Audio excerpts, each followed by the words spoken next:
Давайте готовить домашнюю лапшу по маминому рецепту. Казахская кухня кеспе-коже. Наливаем немного растительного масла, начинаем жарить лук. Жарим минут 2. Добавляем мясо, чеснок и следом помидор, нарезанный мелко кубиками.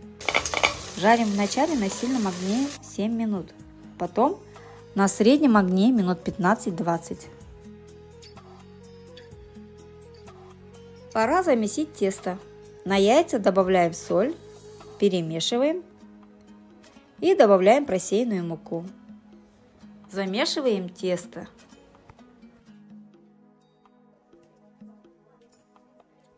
Пока дадим отдохнуть тесту 15 минут. Как мясо обжарится, наливаем воду. Пробуем на соль, закидываем картошку и поднимаем огонь на сильный. За это время будем раскатывать тесто.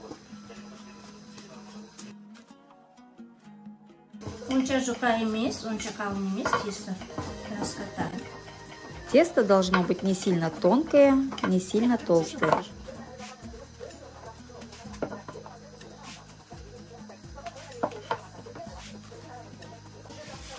Оставляем тесто на сколько? На 5 минут?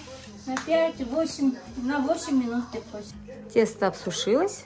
Теперь будем это превращать в лапшу. Чтобы не слиплось, надо подсыпать мукой.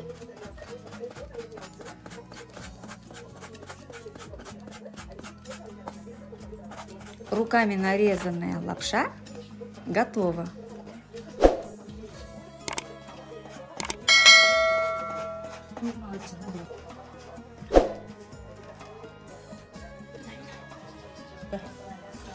Как картошка почти приготовится, отправляем лапшу вариться в суп на минут 5. Посмотрим. Домашняя лапша. Как тесто выплывет, значит суп приготовился. Домашний кеспе-коже за 50 минут готов. Приятного аппетита! Если видео понравилось, подпишитесь, поставьте лайк, пишите комментарии. Спасибо вам за то, что досмотрели видео до конца. Можно оформить зеленью, конечно. Попробуйте приготовить этот суп.